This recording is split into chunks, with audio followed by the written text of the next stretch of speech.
Every morning, Daniel woke up at exactly 6:30 a.m. Not because he was disciplined, not because he was strong, but because his mind never let him sleep in peace.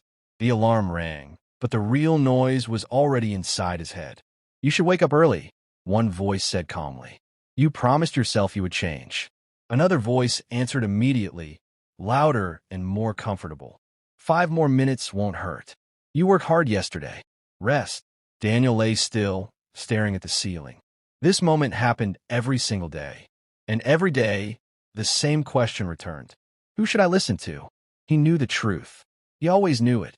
But knowing and doing were two very different things. Daniel was not lazy in the eyes of others.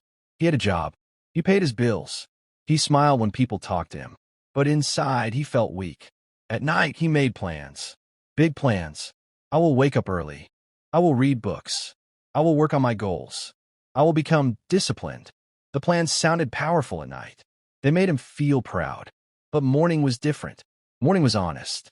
As the alarm continued to ring, Daniel turned to his side and closed his eyes. Tomorrow, the soft voice whispered again. Tomorrow will be better. He pressed the snooze button. 10 minutes later, guilt arrived. It always did. A heavy feeling filled his chest. Not sadness. Not anger. Disappointment. Not in life. Not in others. In himself. While getting ready for work, Daniel avoided looking at the mirror. He didn't like the person who looked back at him in the mornings. That person knew the truth. The truth was simple but painful. Daniel was losing a war that no one else could see. At work, he did his tasks quietly. He followed orders. He avoided attention. But inside his mind, the war continued. You are capable of more, one voice said. If you stay like this, nothing will change, another warned. And then the comfortable voice returned again. Why struggle? Life is already hard. Relax. Daniel felt tired. Not in his body, but in his soul. He looked around and saw people who seemed confident, disciplined, strong. He wondered what secret they had. What he didn't understand yet was this. They were not stronger than him. They were just winning the same battle he was avoiding. That evening, as Daniel walked home, the city lights reflected in his tired eyes. He stopped for a moment and took a deep breath. For the first time, he asked himself a dangerous question. What if the enemy is not life, but me? The war had always been there. Quiet. Invisible. And tomorrow morning, it would return again. The next morning, Daniel woke up before the alarm. This surprised him. The room was silent. The city outside was still asleep. For a few seconds, his mind was calm. Then the voices returned. You woke up early, the strong voice said. This is your chance. Stand up. Daniel sat on the edge of the bed. His feet touched the cold floor. But the other voice was already awake too. You woke up too early, it said softly. You can sleep more. Nothing bad will happen. Daniel closed his eyes. These voices were not new. They had lived inside him for years. One voice wanted comfort. The other wanted growth. One wanted peace now. The other wanted strength later. He stood up slowly and walked to the window. The sky was dark blue, quiet and empty. This is where discipline is born, the strong voice said. In moments like this, Daniel felt fear. Not fear of failure. Fear of effort. Effort meant pain. Effort meant change. And change was uncomfortable. He remembered all the times he promised himself to be better. All the times he failed. What if I fail again? He thought. The comfortable voice smiled inside him. Exactly, it whispered. Why try if you will fail anyway? Daniel felt his chest tighten. This voice knew his weak points. It used his past against him. But then something new happened. The strong voice didn't shout. It didn't argue. It spoke quietly. You already feel bad when you quit, it said. So why not feel bad while trying? Daniel froze. That sentence stayed in his mind. He realized something important. Pain was unavoidable. The only choice was which pain to choose. The pain of discipline or the pain of regret. Daniel walked to the bathroom and looked at himself in the mirror. His eyes looked tired. But behind the tiredness, there was awareness. This is not about motivation, he said quietly. It's about control. For the first time, Daniel understood something clearly. The battle was not between him and the world. It was between him and his reactions. The voices would never disappear, but one of them could be trained. He took a deep breath. Not because he felt strong, but because he wanted to stop feeling weak. Daniel put on his shoes. The comfortable voice screamed one last time. Stay. It's warm. It's easy. Daniel opened the door. I hear you, he said in his mind. But you don't decide anymore. The air outside was cold. His body wanted to return, but his mind stayed. It was not a victory. It was a small step. But small steps were how wars were won. Daniel walked for 20 minutes that morning. Not fast, not strong, just forward. Every step felt heavy, like his body was asking a question. Why are you doing this? His legs hurt. His breath was loud. The comfortable voice returned again.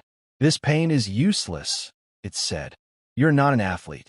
You are not special. Daniel slowed down. The city was waking up now. Cars passed him. People walked with purpose. He compared himself to them. They are better than you, the voice said. They know where they are going. Daniel stopped near a small park. His hands rested on his knees.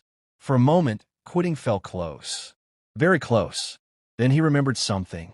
Control is not loud. Control is quiet. He stood up straight. I don't need to be special, he whispered. I just need to continue. That thought surprised him. He always believed success needed talent. But now he saw something different. Maybe success needed tolerance. Tolerance for boredom. Tolerance for pain. Tolerance for slow progress. Daniel walked again. This time, he focused only on one thing. The next step. Not tomorrow. Not next year. Just the next step. The voices became weaker. Not silent, but tired. Back home, Daniel felt exhausted. He looked at the clock. He was late. The comfortable voice smiled again. See? Discipline costs time. Now you will rush. Now you will fail. Daniel felt anger rise. But he didn't fight it. He watched it. That was new. Before, emotions controlled him. Now he observed them. Anger passed. Fear passed. He took a quick shower and prepared for work. At work, problems came fast. A mistake. A complaint. A sharp comment from his boss. Normally, this would break him. Today it didn't. Not because he was strong, but because he was aware. The inner battle was still there. But now, Daniel knew where it was. Inside. At lunch, his colleagues laughed and complained. Daniel stayed quiet. Silence felt powerful. Not empty silence. Focused silence. He realized something important. Discipline is heavy, but regret is heavier. When the day ended, Daniel felt tired. But it was a clean tiredness. The kind that lets you sleep without shame. As he lay in bed, the voices spoke again. The comfortable one whispered, "You did enough for today." The strong one answered, "Tomorrow decides who you become." Daniel smiled slightly. The battle inside him was not over. But for the first time, he was not running from it. Daniel woke up before the alarm. That surprised him. Not because he felt fresh, but because his body remembered. The comfortable voice spoke softly. "You can sleep 5 more minutes. No one will know." Daniel stayed still. He listened, not to the voice, to the silence behind it. That silence felt different now. Calm, steady. He got out of bed. No drama. No motivation speech. Just action. In the kitchen, he made simple breakfast. No phone. No news. Only quiet chewing and thinking. He noticed something small. When the mind is quiet, time feels wider. He walked again that morning. Same street. Same pain. But something had changed. The pain was expected. And because of that, it hurt less. At work, Daniel started a new habit. He planned his tasks on paper. 3 tasks only. Not 10. Not 20. Just 3. This made him focused. The voices didn't disappear, but they lost control. During a meeting, someone criticized his idea. The old Daniel would feel small. The old Daniel would defend himself. Now he paused. He breathed. "Thank you for the feedback," he said calmly. Inside, the voices screamed, "You look weak. Say something smarter." Daniel stayed silent. Later, his boss came to him. "I like how you handled that," she said. Very mature. Daniel was shocked. Silence had spoken for him. That evening, he felt tired again. The comfortable voice tried one more time. "You deserve rest. Skip today." Daniel sat on his bed. He didn't fight the thought. He asked a question. What happens if I skip? The answer was clear. Skipping once becomes skipping often. He stood up and read for 10 minutes. Not more. When he closed the book, he felt something new. Trust. Not in life. Not in luck. in himself. That night, as he turned off the light, Daniel understood something important. Discipline is not punishment. It is self-respect. And self-respect is built quietly. One morning, one decision, one silent victory at a time. The hardest days do not come at the beginning. They come after progress. Daniel learned this the hard way. 2 weeks passed. He woke up early. He walked. He planned his days. He stayed quiet when needed. Results were small but real. He felt more focused, more respected, more in control. And that is when the danger appeared. One morning, Daniel woke up tired. Not normal tired. Deep tired. His body felt heavy. His mind felt slow. The inner voice returned, stronger than before. "You've changed already," it said. "You don't need to push so hard now." Daniel sat on the edge of the bed. He remembered yesterday. He had done everything right. So why did today feel wrong? The voice smiled. "This is balance," it whispered. "Rest is smart." Daniel stood up, then sat back down. 5 minutes passed. 10. His phone was in his hand, just checking one thing, then another. The morning routine was broken. At work, Daniel felt different. Less sharp, less present. He made small mistakes. Nothing serious, but enough to notice. His mind reacted fast. "See," the voice said, "this discipline thing is tiring. Normal life is easier." During lunch, Daniel skipped his walk. He told himself it was okay. In the afternoon, he avoided a task he planned. "I'll do it tomorrow." That night, Daniel felt strange. Not relaxed. Empty. He sat in silence and asked himself a question. How did I feel before I started this? The answer scared him. Lost. Weak. Controlled. He realized something painful. Progress feels uncomfortable. Comfort feels safe, but steals slowly. That night, Daniel did something important. He didn't promise big changes. He didn't blame himself. He wrote one sentence on paper. One bad day is not failure. Stopping is. The next morning, his body was still tired. The voice returned again. But this time, Daniel answered. "Not today," he said quietly. He stood up, not with energy, with decision. The walk was slow. The reading was short. But it happened. And that was enough. Daniel learned the truth. The enemy is not pain. The enemy is comfort pretending to care. And every time you continue, even tired, even imperfect, you win the battle inside your mind. Discipline changes you. And not everyone likes that. Daniel noticed it slowly. At first, people said nothing. Then comments started. "You're too quiet now. You used to be more fun. Why are you always serious?" Daniel smiled politely. Inside, something moved. He wasn't angry. He was confused. At work, during a break, a colleague laughed. "Daniel thinks he's better now," he joked.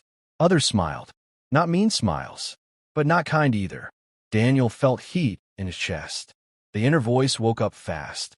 "See," it said, "this is what happens when you change." That evening, Daniel walked alone. The city was loud. Cars, voices, noise everywhere. But inside him, there was silence. And questions. Why does doing the right thing feel lonely? He remembered his old life. Talking a lot, agreeing easily, laughing even when tired. People liked that version. But did he like himself? At dinner with family, his brother said, "You're different lately. Is something wrong?" Daniel wanted to explain. About focus. About control. About the battle inside. But words felt small. He only said, "I'm trying to live better." The room went quiet. Someone changed the topic. That night, Daniel sat alone again. The voice returned, calm and clever. "You don't have to be like this," it said. "Just be normal. People will accept you again." Daniel closed his eyes. He thought about the mornings, the walks, the small wins. He thought about how it felt to respect himself. Then he understood something powerful. When you change, people lose the version of you they controlled. And that makes them uncomfortable. Not because you were wrong, but because you were free. The next day, Daniel did something different. At work, when someone joked, he smiled. But he didn't explain. He didn't defend. He stayed calm. At lunch, he walked alone again. This time, it felt peaceful. Silence was no longer empty. It was strong. Daniel learned a deep lesson.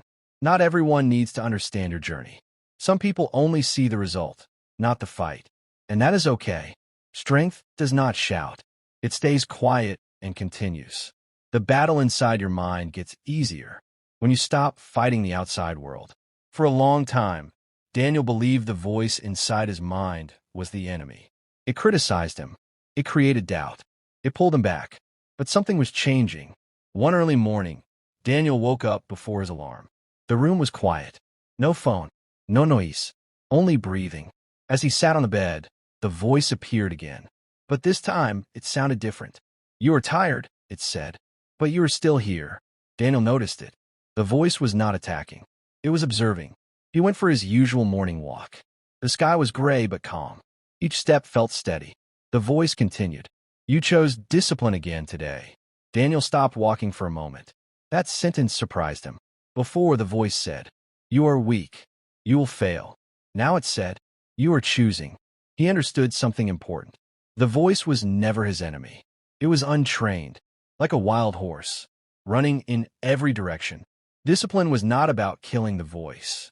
It was about teaching it. At work, a problem appeared, a mistake that could cause trouble. Old Daniel would panic, blame himself, overthink. But now the voice said, "Stay calm. Solve one thing at a time." Daniel breathed slowly. He fixed the problem. No drama, no fear. Later that day, someone criticized his idea. Not kindly. Daniel felt the familiar tension. The voice reacted fast. "They are wrong." Then it paused. "And even if they are right, you can learn." That moment was powerful. Daniel realized self-control is not silence. It is direction. At night, he wrote in his notebook. Not long sentences. Just one line.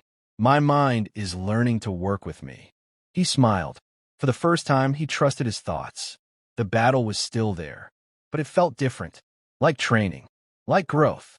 Daniel learned a new truth. Your inner voice becomes kind when you stop running from it. Control does not mean force. It means understanding. And when your mind becomes your ally, life becomes lighter. Life became calmer for Daniel. His mornings were organized. His thoughts were clearer. His discipline felt stronger. But real growth always brings a test. One Friday evening, Daniel received a message. Friends invited him out. "Just relax," they said. "You work too much. One night won't change anything." Daniel looked at the message. Inside his mind, two voices appeared. One voice was soft and tempting. "You deserve rest.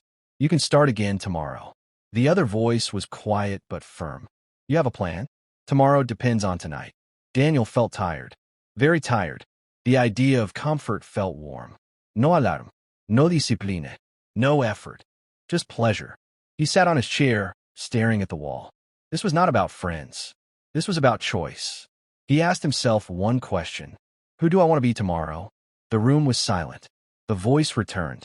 Comfort is easy. Control is rare. Daniel stood up. Not fast. Not angry. Calm. He sent a short reply. Not tonight. Maybe another time. As soon as he sent it, doubt appeared. Did I make the right choice? But something stronger followed. Peace. That night, Daniel stayed home. He prepared his clothes for the next day. He read a few pages of a book. He went to bed early. No excitement. No noise. Just calm. The next morning, he woke up fresh. While others slept, Daniel walked outside. The city was quiet. The air was clean. He smiled. The voice said, "You chose growth over comfort." Daniel finally understood something deep. Discipline is not about saying no to life. It is about saying yes to your future. Comfort will always call you. Every day, every night. But success listens to those who can walk away from easy choices. That day, Daniel felt stronger. Not because life became easier, but because he became better at choosing. Something changed in Daniel. Not suddenly, not loudly, but clearly. People around him began to notice. He spoke less, but his words mattered more. He moved calmly, without rush. His eyes looked focused. At work, tasks felt easier. Not because the work changed, but because Daniel changed. He no longer waited for motivation. He followed routine. Every morning, he woke up on time. Every day, he finished what he started. Every evening, he reflected quietly. Small actions, big effect. One day, his manager called him. "Daniel," he said, "I've been watching your progress." Daniel felt nervous, but he stayed calm. "You are more reliable now." The manager continued. "You don't complain. You don't react emotionally. You just work. Daniel nodded. I want to give you more responsibility. This moment did not feel exciting. It felt earned. Daniel walked out of the office slowly. He remembered the days when his mind was full of noise, anger, doubt, fear. Now his mind felt quiet, clear. That evening, Daniel sat alone with a notebook. He wrote one sentence. I'm no longer fighting myself. For the first time, discipline felt natural. Not heavy, not painful. It became part of him. When problems appeared, he did not panic. When criticism came, he listened, then decided calmly. People started respecting him, not because he was loud, but because he was stable. Daniel realized something important. Winning the world starts with winning the mind. Most people lose energy fighting outside problems. Daniel chose a different battle, the inner one, and because he won it, life slowly began to open doors. Not with luck, but with trust. The journey that began with a simple choice, to wake up early and follow a routine, had led Daniel far beyond what he imagined. He looked back. The first days felt impossible. The inner voice shouted. Doubt screamed. Comfort tempted. Now all of that felt distant. The battles had taught him lessons that no one else could give. Daniel understood the secret. Life does not give control to those who wait. It gives control to those who master themselves. He remembered every small victory. Waking up when tired, walking when it was cold, reading when it was boring, saying no when it was tempting to say yes. All these tiny decisions had built a stronger version of him, a calmer version, a wiser version. One evening, he stood by the window. The city lights blinked softly. He smiled. The inner voice was silent, but not absent. It was at peace. Daniel had learned to guide it, to listen, to follow when it was right, to challenge when it was wrong. And that is the ultimate truth. The mind is the battlefield. Your choices are the weapons. Your persistence is the shield. Daniel no longer feared life. He respected it. He controlled what he could and accepted what he couldn't. The final lesson was clear. When you win the battle inside, the world outside begins to bend to your will. Not magically, not instantly, but inevitably. Discipline, patience, and inner focus create power, calm, freedom. Daniel smiled one last time that night. For the first time, he felt complete. The inner battle was won, and life finally belonged to him.